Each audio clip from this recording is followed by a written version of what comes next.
Delirios científicos radiofónicos. Alimento para mentes inquietas en estéreo. Historias naturales, investigaciones peculiares.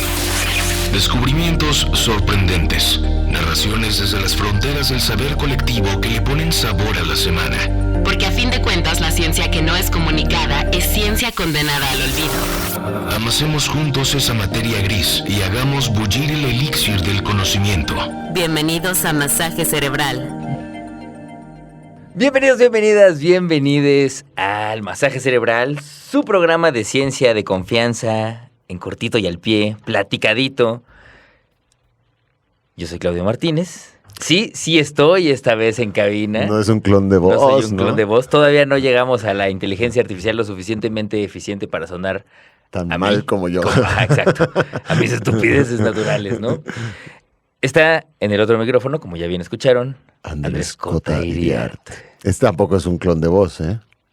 No, pero sí la fingiste como si lo fuera. ¿eh? Andrés Cota Iriarte. ¿Te imaginas que hablaras así? Puedo hacerlo. Este programa no tendría el éxito que tiene si hablaras así. Si tuvieras ese tonito. Claudio, es un gusto y además ya un lujo tenerte en la cabina, ¿no? En vista de tus faltas recientes y a lo mejor futuras, ¿no? Ya iremos viendo, ¿no? Si te prestan. ¿Viste? O sea, tuve una falta y eso se convirtió. Porque, claro, bueno, fueron dos faltas. Pero eso se convirtió ya en un problema con el que voy a tener que arrastrar varios meses. Estoy seguro. O sea, en un precedente. O sea, es como cuando eres un niño, estás en el preescolar, te tiras un pedo y te vuelven el pedorro el resto de tu vida, ¿sabes? Sí, claro. El a Cota ya se le olvidó. Pero... Muchos apodos que surgen por esa singularidad en la vida cotidiana. Por una vez. Entonces, una disculpa. Ya voy a tratar de hacerlo menos. Para que no sea un problema. Es que huele a decir que en 6 temporadas... Tú, no es la primera vez que faltas. En 6 temporadas, ¿no? Yo he tenido que hacer programas solo, ¿eh? Sí. Solo. Yo, en cambio, nunca... Son trepidantes, nunca he faltado. Los pierdan. Nunca... Oye, yo, en cambio, no he faltado hasta donde creo. Ajá. O si alguna vez te ha tocado... No que yo recuerde. Tenerlo que hacer con alguien más que esté a cargo de la parte científica, no. Creo que no. Oye, bueno, voy a faltar la siguiente. Sí, exacto, ya, en venganza. Una de cal por tantas de arena, ¿no? Y medicina tu propio chocolate. Dime una cosa, me sube la bilirrubina. Uh-huh. ¿A qué te suena? A Juan Luis Guerra. Por supuesto, es el himno de la bilirrubina. Rolón. Pero ¿y a qué se refiere? Pasa cuando ¿Qué se pasa? Te sube la ¿Qué dice la bilirrubina? canción? ¿No? ¿Qué pasa cuando se te sube la bilirrubina? Negra, a ver, inyéctame un catéter, inyéctame tu amor como insulina. Exacto. ¿Quiere decir que te baja el azúcar? No, ¿Te sube el azúcar? No, en realidad ya es más verso libre de Juan Luis Guerra, yo creo. Sea. No, es que sí tiene mucho que ver con lo que vamos a hablar hoy, porque la bilirrubina se genera cuando se metabolizan los glóbulos rojos. ¿Y dónde pasará esto? ¿Qué te suena a ti? En la médula. No, ¿dónde se limpia la sangre? O ¿dónde dicen, te desintoxicas? En el hígado. Exactamente. Entonces en el hígado se descomponen, digamos, glóbulos rojos y al romperse, ¿no? El glóbulo rojo es hemoglobina, ¿correcto? Uh-huh. Tiene un grupo hemo. Entonces al romperse queda el emo solito, así como un emo cualquiera que está solito siempre. Y ese grupo emo se transforma en bilirrubina. Y entonces cuando tú estás, digamos, y tiene que ver con la bilis, ¿no? Esto, con la bilis ahí en el hígado. Y cuando no está funcionando bien tu hígado, ¿qué pasa? No te desintoxicas. ¿Te pones de qué color? ¿Has visto a alguien amarillo. Sí. Como cuando te da hepatitis. Ictericia, exactamente. Uh-huh. Eso amarillo, eso es el exceso de bilirrubina. Ándale. Entonces... Acabo de, por primera vez en mi vida, entender... Algo que hoy voy a olvidar. Que se me va a olvidar. Ictericia. Sí, te pones amarillo, pero también y los ojos se te ponen como amarillos también. Y bueno, claramente es una... Pues uno de las manifestaciones que te hace pensar aquí algo no está funcionando del todo bien. Entonces, bueno, como se imaginarán, estamos por entrar al hígado, ¿no? En este viaje que hemos hecho a través de nuestra miniserie de hipocondria, contada por los dolientes, ¿no? Aquí no somos expertos en medicina, pero sí dolientes. Bueno, nos hemos ido metiendo en diferentes órganos del cuerpo, nos hemos ido metiendo en diferentes enfermedades, contagiosas o no contagiosas, y en este caso nos vamos a ir al hígado, ¿no? Y al hígado cuando a veces pues da que el hígado no funciona correctamente por diferentes razones, ¿no? ¿Quién nos va a acompañar para esto? Hoy está con nosotros Emilio Millán Cepeda, es licenciado en Diseño Industrial por la UAM Xochimilco, está interesado en resolver problemáticas de relevancia social a través del diseño. Principalmente, ha participado en proyectos relacionados con la ecología y la salud. Actualmente estudia la maestría en creatividad para el diseño en la Escuela de Diseño de Bellas Artes, donde desarrolla un proyecto en torno a la problemática de la cirrosis hepática en México. En el año 2012, su padre fue diagnosticado con esta enfermedad y está con nosotros. ¿Cómo estás, carnal? Mil gracias por venir. Todo bien, mucho gusto y qué bueno estar acá. Emilio, cirrosis hepática, ¿no? Sin ir más lejos, ahí ya está bien que quien escuche, que a lo mejor había escuchado el término, pues eso es un problema en el hígado, ¿no? Cirrosis hepática. Y en el caso de tu papá, que se puso, pues por lo que yo ya sé, grave, ¿no? Pero cuéntanos un poco cómo llegaste tú a la cirrosis hepática. Bueno, pues mi papá es diagnosticado en el año 2012, después de una caída que tuvo. Fue a mover el coche porque le estorbaban unos vecinos y se cayó y los vecinos le llamaron a mi mamá, que estaba mi papá en el piso. Ajá. Y mi papá como noqueado, pues, ¿no? Y entonces, pues, empezamos a hacer estudios con una médica amiga. Ajá. Y, pues, justamente con los estudios de sangre salen altas las bilirrubinas. Y posteriormente se hace un ultrasonido que nos verifica que mi papá tiene cirrosis hepática. O sea, ya en ese momento tenía un cuadro avanzado y eso fue lo que hizo que se cayera. ¿O? Sí, o sea, en realidad ese es mucho el problema de la cirrosis hepática. Ajá. El hígado no tiene receptores de dolor, ¿verdad? No duele. Uh-huh. Entonces, cuando alguien ya se da cuenta que tiene cirrosis hepática, es un cuadro muy avanzado. Claro, mi papá se calcula que llevaba aproximadamente 20 años desarrollando la enfermedad, ¿no? ¡Cámara! 2 décadas. Sí. Tan silencioso es, no manches. Entonces, para cuando te das cuenta, es que ya tienes algo grave. Así es, sí. Sopas. Y bueno, ahorita que dijiste que se cayó, yo lo pensé como cuando te dan un gancho al hígado, ¿verdad? Cuando te dan un gancho al hígado, te noquean. Claro. ¿no? Es uno de los golpes de box de noquear, es un gancho al hígado. Debe ser porque en ese momento hay una falla momentánea del hígado tal que pues y eso es un poco lo que le ha de haber pasado. Sí, o sea, hoy en día pues definimos ya después de todo el proceso y de todo lo que hemos investigado, que probablemente su enfermedad y su diagnóstico empieza con un episodio de encefalopatía hepática, ¿no? Encefalopatía hepática. Encefalopatía hepática, en el cual pues le falló la motricidad por falta de función del hígado y que afecta al cerebro. ¿Y eso pasa normalmente con la cirrosis? O sea, esa es una de las... Ese es uno de los síntomas más agresivos y más comunes y con más causas de muerte en la cirrosis hepática. Órale, la encefalopatía hepática. ¿Qué quieren? Bilirrubina, ictericia, encefalopatía hepática. No. Hay examen al final. Apúntele bien. Y es de ortografía. Oye, y bueno, hay diferentes causas de la cirrosis, ¿correcto? O sea, ¿cuál era el caso de tu papá? Pues mi papá es un caso medio extraño porque es una cirrosis criptogénica. Anda, criptogénica. Criptogénica, ajá, que hasta el momento que se hicieron los estudios, o sea, hasta que pues estudiaron su hígado como tal, no se supo cuál es la causa, ¿no? Pero la causa más común de cirrosis hepática en México, con el 50% de los casos, es alcoholismo. Claro. Medicamentosis, que es exceso de toma de medicamentos, hepatitis B y C, claro. Hígado graso. Exacto, esos son los que, creo que mucha gente ha escuchado a lo mejor cirrosis hepática, si es que lo han escuchado en el contexto pues del alcoholismo, ¿no? Claro. Sí. Y es tremenda porque eventualmente pues te termina matando, ¿no? Los que no salen del alcoholismo, digamos, te condena. Sí. Y el hígado graso, ese es otro que al final dijiste, ese no lo considero. Y bueno, y claro, las hepatitis hay B y C. Y bueno, yo por ahí vi que este caso como es crónica degenerativa, ¿no? La enfermedad, pero que ¿cómo dijiste? Criptogénica. Criptogénica, que es pues otro de estos tantas posibilidades en la salud en que desconocemos muchísimo.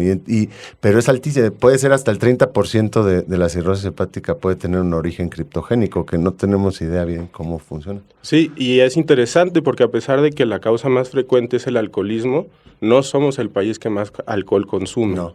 Hay muchos otros países, sobre todo en Europa, que consumen mucha más cantidad. Sí. Entonces pero hay factores genéticos. De consumo, de comida. Sí, ¿no? sí. Bueno, vamos a la primera pregunta, si te parece, de este masaje cerebral hepático. Mira, ahí te va otra vez. Ahora son preguntas con datos. Te voy a dar un dato, ¿no? La cirrosis hepática ocupa... Bueno, no, dinos dos cosas. En el top 10, no, te voy a decir, la cirrosis hepática está en el top 7 de mayores causas de muerte. Ajá. A nivel mundial, ¿eh? Ok. ¿Qué lugar crees que ocupa? ¿Sí? Okay. Y también ustedes allá afuera, díganos cuáles están pues un poco por enfrente o por atrás. O sea, cuéntanos ese top 5 de causas de muerte. Causas de muerte. A nivel mundial. Y pues vamos y venimos, @cuaterear, @claudífonos, #masaje cerebral. Estás escuchando Masaje Cerebral. Ya estamos de vuelta aquí en nuestro masaje cerebral hepático, dedicado a la cirrosis hepática. Y nos estábamos quedando, por si la acaban de sintonizar, que pues la cirrosis hepática es una de las principales causas de muerte a nivel mundial, ¿no? ¿Qué lugar creerías tú, así pues de buenas a primeras, que ocupa en ese top? Yo estoy pensando, porque preguntaste también que qué otras enfermedades se nos ocurren que pueden estar en ese top. O qué otras causas. Creo no solo que son enfisema... No solo son enfermedades, ojo, o sea, causas de muerte. Causas de muerte. Sí. Pero bueno, el tabaquismo es una, ¿no? O sea, el enfisema no. No a nivel mundial ya. ¿A poco? Se la ha reducido muchísimo. ¿En serio? ¡Wow! Yo juraría que estaría en ese top sí o sí. ¿De qué se muere siempre la gente en las películas? No solo en las películas, en la vida real. ¿De cáncer? El cáncer es alto también, pero el cáncer es el 3. Tumores malignos. Ajá. Tercera causa de muerte. El 3. Ajá. Clásico. ¿Qué pasa siempre? ¿De un paro cardíaco? Claro, ¿de un infarto? Claro. Padecimientos cardíacos, número 1. Ok. A nivel mundial. Número 1, padecimientos cardíacos. Cáncer 3. Ajá. Yo digo que cirrosis hepática está 4 o 5. Sí. ¿Quinto lugar? Quinto lugar. Obviamente estas cosas cambian, ¿no? O sea, cada año tantos con años año. Suben, bajan, ¿no? Pero quinto lugar, lo cual les habla de la relevancia que estamos, ¿no? Y además, como decía Emilio hace ratito, la mayoría, el 50% de esos casos se piensa que tienen que ver con alcoholismo. Con consumo de alcohol, sí. Oye, y a ver otros dos que se te ocurren ahí. En el número 2, tú, Emilio, ¿qué piensas? Sin ver apunta, dice. ¿Te suena algo? ¿Diabetes? Sí, diabetes es el número 2, fíjate. Que es canijo, ¿no? Pensarlo, sí. Y a lo mejor, si sigue la cosa como va, eso va a subir, porque... Sí. Y bueno, por ahí obviamente están los accidentes. Accidentes entendidos todos juntos, ¿no? Cualquiera. O sea, vehiculares, tiro entre fuego amigo. Que te muerda un hipopótamo. Si vives en Colombia, cada vez es más probable, ¿no? Sí. Y bueno, claro, por ahí también están las enfermedades cerebrovasculares, ¿no? Y la influenza. Influenza y neumonía es el 7º. Si todo sale mal y la gripe aviar, bueno, eso luego platicamos. No luego grabamos un programa. ¿Te acuerdas cuando grabamos un masaje cerebral? De hecho, antes de que fuera masaje cerebral, cuando era un programa contigo, hicimos la primicia mexicana de la COVID. Fuimos el primer medio en hablar de la pandemia que venía de COVID. Y ventilé unos datos que había pasado una amiga de la ONU. No es cierto. Bueno, esperemos que no sea el caso con esto. Pero bueno, volvamos a la cirrosis hepática. Sí, a mí me llamó la atención porque, digo, si bien uno puede tener algunos conocidos o lo has escuchado, me llamó la atención que fuera tan alto, ¿no? Es altísimo. Como para que no esté más atendido o no lo tengas más en el radar, ¿no? Claro.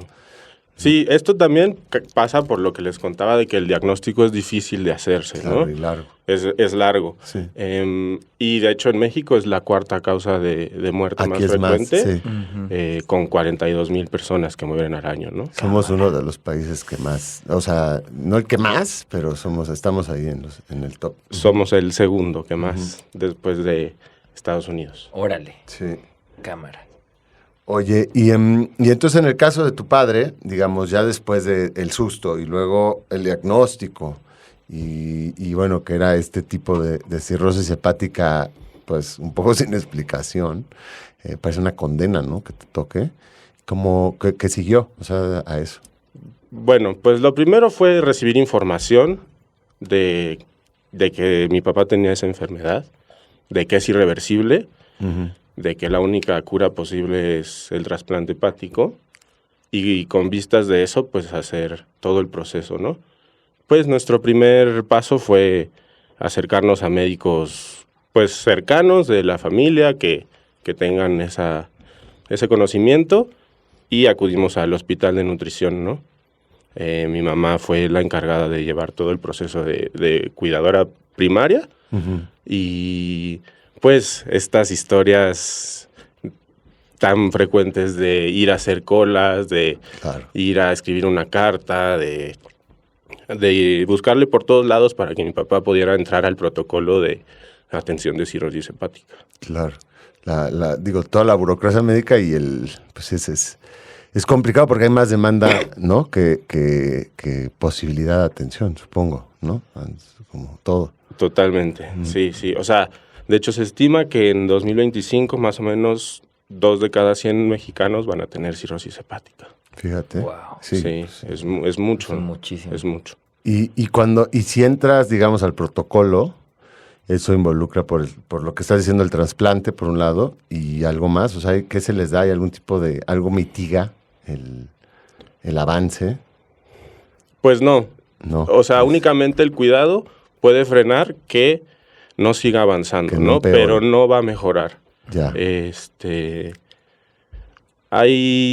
El protocolo es para poder lograr un trasplante, ¿no? Ya. El sistema de salud lo que busca es hacer un trasplante. Claro. Ya que los costos asociados al cuidado de un enfermo cirrótico desde el diagnóstico hasta la muerte son 10 veces más que los que se tienen cuando se hace un trasplante, ¿no? Ah, ¿sí? Sí. Órale. Entonces, pues es mucha la diferencia, y es lo que se busca con este tipo de protocolos, ¿no? Uh-huh. Y este protocolo, pues hay que pasar por todos los especialistas, gastroenterólogos, pulmones, claro. Cáncer, trabajo social. Trabajo social es indispensable con esta enfermedad, porque, pues, como ya les contaba, una de las causas asociadas es el alcoholismo. Uh-huh. Entonces, si se le da tratamiento a un enfermo que no puede controlar o que no tiene el tejido social para controlar el alcoholismo, no está sirviendo de nada los esfuerzos, pues, claro. puestos en esa persona. Claro. Se hace porque es lo ético, claro, ¿no? Claro. Sí. Uy, qué difícil. O sea, son un montón de filtros. O sea, tiene sentido que tenga todos esos filtros porque pues no es que haya hígados en cada esquina, ¿no? O sea, como disponibles, ¿no? Todavía Jumex no tiene el jugo de hígado. No, pues es un tema. O sea, la donación de órganos, pues es... Porque además aquí ya hablamos del riñón, por ejemplo. Sí, pero se puede vivir con un riñón. Entonces puedes donar un riñón y tener el otro, ¿no? Sí. Pero el hígado es el que te tocó y nomás, ¿no? Sí, en el caso del hígado, pues es muy interesante porque hay un tipo de trasplante que le ponen un pedazo de hígado al trasplantado, ¿no? Uh-huh. En México no se practica tanto porque se necesita más tecnología y no es tan seguro, ¿no? Uh-huh. En México se practica más la de donación de donador cadavérico, uh-huh. Claro, con muerte encefálica. Y te cambian todo el hígado. Te cambian todo el hígado. Hay una técnica que son 3 personas involucradas, un donador y 2 enfermos. Esta técnica se llama trasplante dominó. El que el que no tiene el hígado tan dañado, se lo pasa al que está muy dañado. Órale. Y el que viene bien, se lo ponen al que no estaba tan dañado. Órale, no. O sea, tal cual como unas piezas de dominó cayendo. Híjole, pero bueno, ahí tienes toda la compatibilidad y todo, que es otro rollo, ¿no? Pero entonces tu papá entró al protocolo. Entró al protocolo. Después de sudar la gota ¿Cuánto tiempo fue de estar entre un lado y otro antes de que pasara? Pues lo diagnostican en 2012 y lo trasplantan en 2016. O sea que sí son unos años. Son unos años. Son unos años. Y mientras tanto, ¿él cómo estaba? Mal. O sea, los síntomas son muy, muy agresivos. Él presentaba episodios de encefalopatía cada semana de manera fuerte. ¿Y qué te pasa? ¿Ahí pierdes un poco el conocimiento? ¿Qué te pasa? ¿La memoria? ¿Qué pasa? Pues tiene efectos tanto en la motricidad como en la función cognitiva del enfermo. Sobre todo se ve con el ritmo de sueño. ¿no? Mi papá dormía 20 horas al día, Órale. se despertaba, comía un sándwich, porque aparte es súper controlada la alimentación. Claro. Tienen que comer pocos proteína animal, entonces súper cuidada, poca agua, porque aparte otro de los síntomas es ascitis, ¿no? Que es la acumulación de agua en el cuerpo.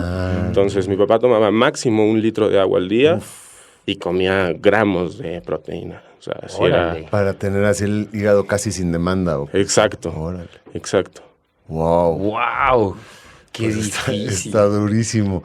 Yo no haciéndose bolas porque no puede tomarse un... No, yo estaba pensando simplemente cuando te da hepatitis, digo, y la digamos, la tipo A, que pues, es un mes, ¿no? De restricción total alimenticia y luego 1 año sin beber, pues, pero eso es nada, la puntita del iceberg con un caso así.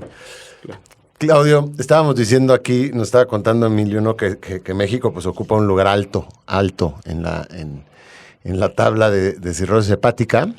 ¿Y qué otros países crees que tengan esta aflicción, ¿no? Ustedes allá afuera, ayúdenle, @cotarrear, @claudífonos, #masaje cerebral. Y pues vamos y venimos, no le cambien. Ciencia que no es comunicada es ciencia condenada al olvido. Esto es Masaje Cerebral. Ya estamos de vuelta en la segunda mitad del masaje cerebral. Está con nosotros Emilio Millán y estamos hablando de cirrosis hepática. Y antes de salir del último bloque, Cota preguntó que cuáles son los países, qué otros países están en el top de gente con cirrosis hepática. Donde es común, digo, porque si bien a nivel mundial es 5º lugar de causa de muerte, como bien decía Emilio, en México es 4º. O sea, entonces depende del país, no se distribuye igual, porque se imaginarán que hay pues, ciertos precedentes genéticos, ¿no? Y bueno, obviamente si ya le suman el alcoholismo o no, pero es cierto que los países que más... ¿Te acuerdas qué países bebían más cerveza? Ajá. República Checa. Bélgica.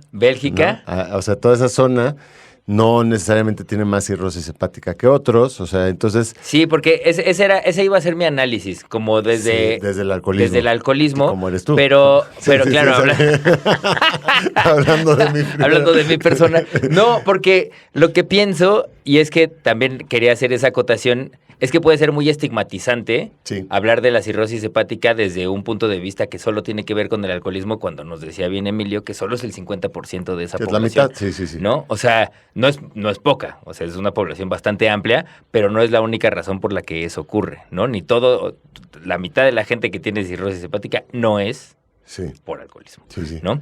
Entonces, pensando en eso, pues sí, uno podría suponer que tiene que ver con lugares donde se bebe mucho, pero también la otra es, si Estados Unidos y México están en el top de esas listas, pues a lo mejor tiene que ver con cosas del continente, no sé, podría ser.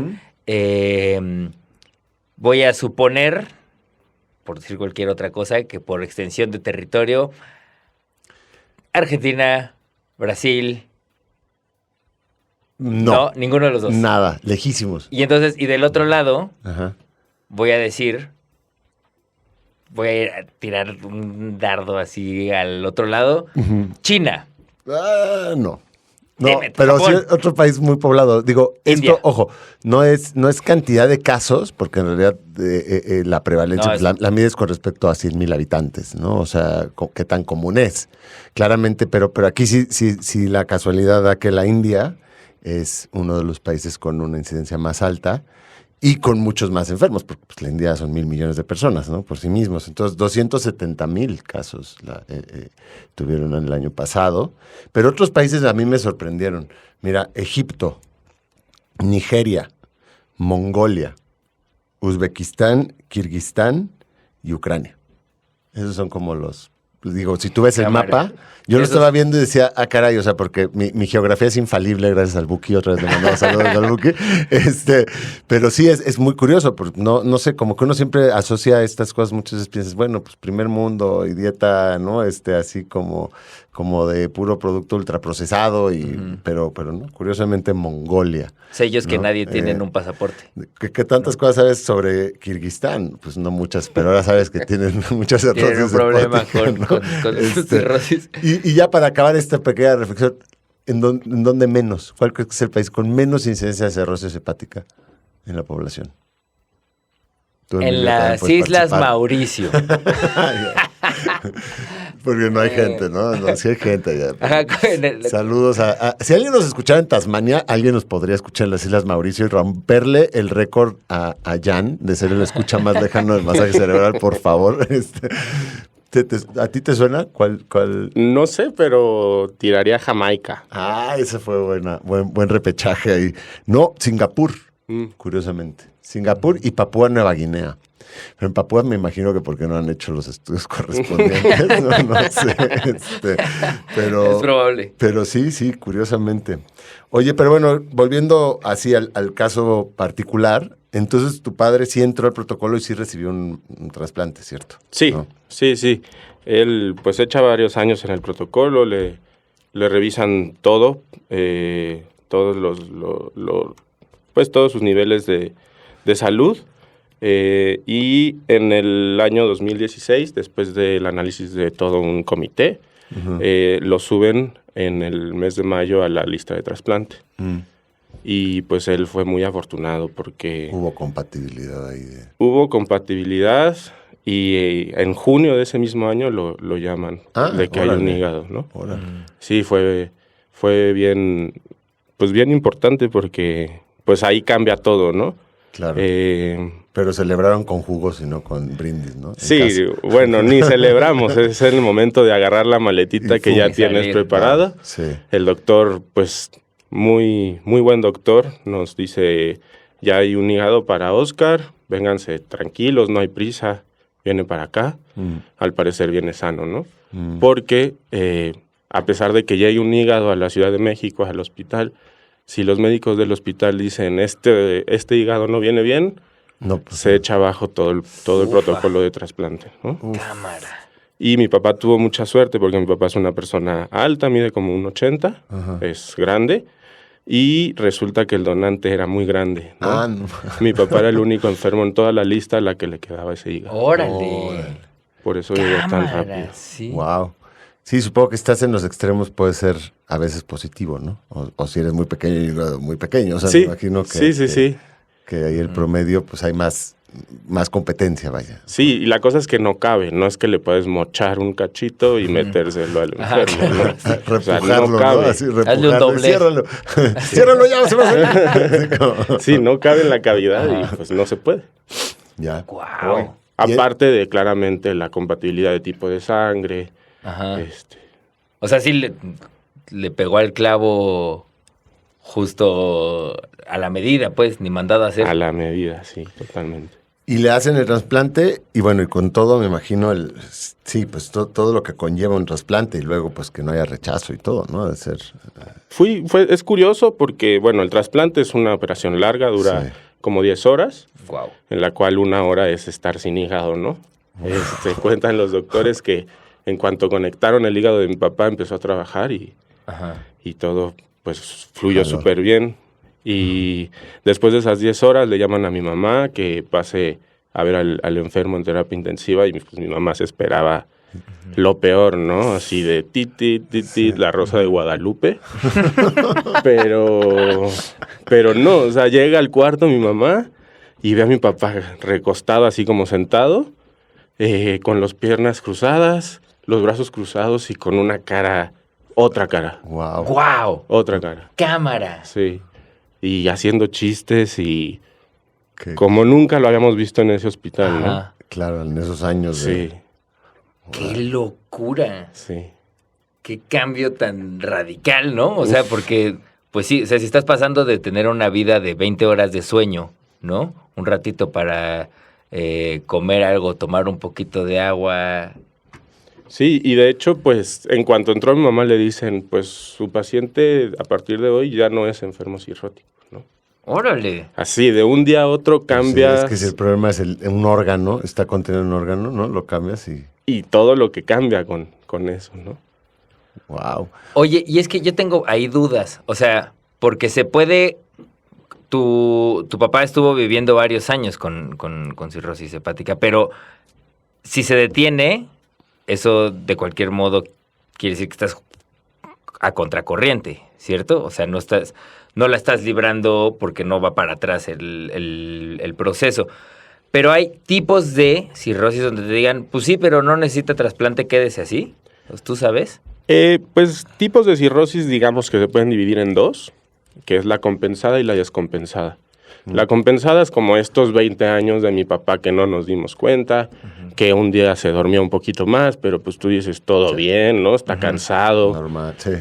Y la descompensada es cuando ya tiene todos estos síntomas, ¿no? Que tiene encefalopatía hepática, ascitis, varices esofágicas, Cámara. Y sí es grave, la verdad. Oye, ahorita que volvamos, vamos a hablar de, digamos, ya no del enfermo, sino de lo que rodea al enfermo, ¿no? De los cuidados que requiere y por ahí le vamos a dar vuelta al tema, ¿no? Para que ustedes no le vayan cambiando, viene la sorpresa del episodio. Y nada más una pequeña reflexión. ¿Se te ocurre alguna vez que hagamos que le dé cirrosis hepática a un organismo a propósito y deliberadamente? Allá afuera, @coteriart, @claudífonos, #masaje cerebral. Historias naturales, investigaciones peculiares, descubrimientos sorprendentes, masaje cerebral. Estamos entrando al ocaso del masaje cerebral hepático. Cirrosis hepática. Y nada más una pequeña duda que espero no nos quite mucho tiempo. ¿A veces generamos cirrosis hepática a propósito? Sí, no y por qué. Si lo preguntas es porque sí. Exacto. Obvio. Sí. Pero no tengo la menor idea de cuál es la razón. O sea, tiene que ver con razones gourmet. O sea, no humanos. Como el hígado el foie gras, del pato. El foie gras, sí. Ya. Les Claro. generamos cirrosis hepática a los pobres aves, ¿no? Digo, entre otros... Para que tú lo termines untando en una cracker. Para que te lo termines comiendo un hígado cirrótico. Digo, cuando coman foie gras, si tienen esa experiencia, piensen que están comiendo un hígado cirrótico de un ave, ¿no? O sea, no hay que perder... Eso no le quita la delicia, pues es un manjar, pero ¿sabes qué es lo más loco? Que esto engarza con algo que estábamos hablando fuera del aire y que casualmente no estuvo planeado, pero va a parecer que sí. Que nos estaba contando Emilio que hubo una cosa sorprendente cuando tu papá salió de la operación del trasplante, ¿no? Sí, bueno, se echa sus 5 días de recuperación en el hospital y lo primero que va a comprarse al súper son unos cuchillos, ¿no? Los más finos que había ahí en el súper. Y todos nos quedamos así de, ¿qué le pasa? Y pues resulta que él empezó a comportarse como si supiera cocinar y como si le gustara y si fuera un hábito suyo. Pero para nada, ¿no? Antes de eso sí nos hacía que la ensalada, pero nunca tuvo ese rol en la familia, ¿no? Sí. Y pues se creía chef. Y pues resulta que hablando con los médicos nos cuentan que ese es un síntoma del trasplante que se ha reportado, tiene tampoco mucho seguimiento, que se llama quimerismo, en el cual los enfermos trasplantados empiezan a mostrar conductas de quien les pasó el hígado, ¿no? Entonces, a ver qué tipo de chef le tocó a mi papá. y que decías acá fuera del aire que es imposible saber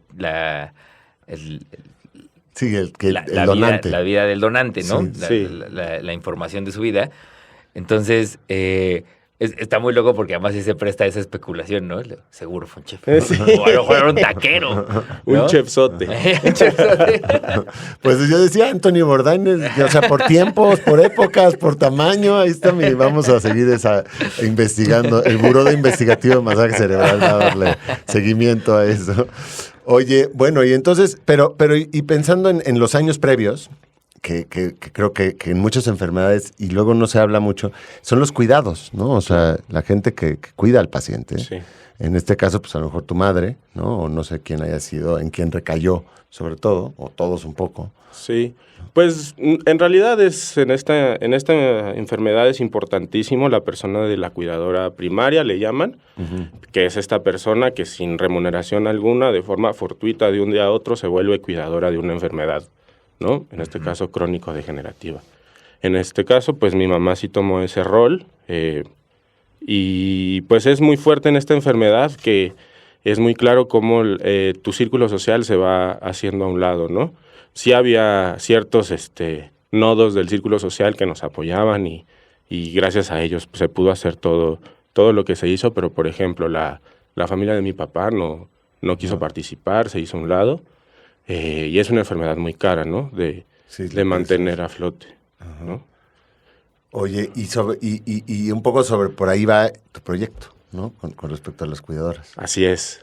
Sí, pues yo estudio diseño, mi maestría en creatividad para el diseño en la escuela del IMBA, y mi proyecto es en torno a la cirrosis hepática en México.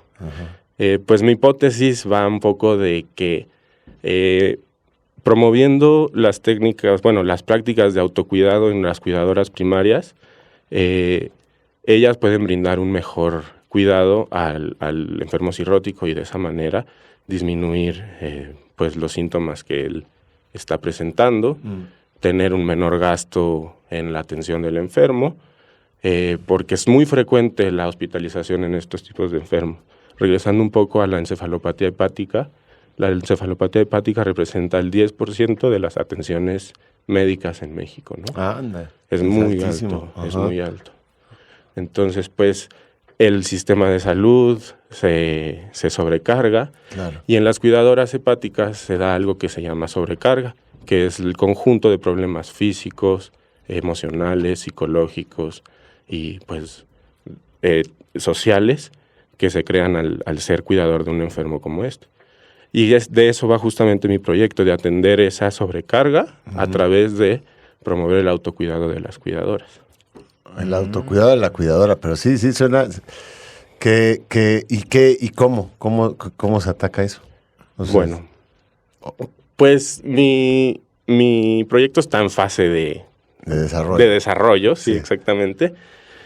El proyecto va de que estoy ya teniendo conversaciones con el médico Ignacio Juárez García, que es médico hepatólogo del Instituto Nacional de Nutrición, con quien vamos a hacer todo un protocolo para poder llevar a cabo este tipo de prácticas, ¿no? Es una práctica desde el diseño, por lo cual hay 3 fases muy claras, ¿no? La primera fase es reunir a un grupo de cuidadoras activas e inactivas por trasplante o por muerte del paciente, en las cuales se va a llevar un taller de codiseño para generar un kit de herramientas que sea útil para el cuidado real de las cuidadoras. Claro, ¿no? Basado en la experiencia de cada una. Exacto. Sí. En este momento no te puedo decir cuál es el kit, porque ellas lo van a diseñar, ¿no? Claro. Y si en ese momento se da que no es un kit lo que necesitan, pues no es un kit lo que necesitan, ¿no? Pero ellas son con las que vamos a estar trabajando. Y este kit, pongámosle ahora este kit de herramientas, va a pasar una fase de prueba, ¿no?